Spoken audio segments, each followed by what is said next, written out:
गरीब कल्याण की अनेक योजनाओं में बंगाल देश के दूसरे राज्यों से पिछड़ा हुआ है। साथियों, यही स्थिति कुछ साल पहले हमारे पड़ोस में असम के भी यही हाल थे, त्रिपुरा का भी यही हाल था। लेकिन जब से असम और त्रिपुरा में भाजपा सरकार बनी है, गरीब कल्याण की योजनाओं का लाभ वहां जनता को मिलने लगा है।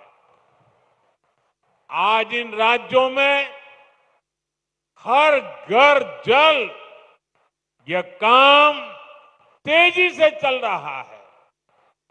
आयुष्मान योजना के तहत 5 लाख रुपए तक मुफ्त इलाज हर गरीब को मिल रहा है। गरीबों के पक्के घर बन रहे हैं। बंगाल में भी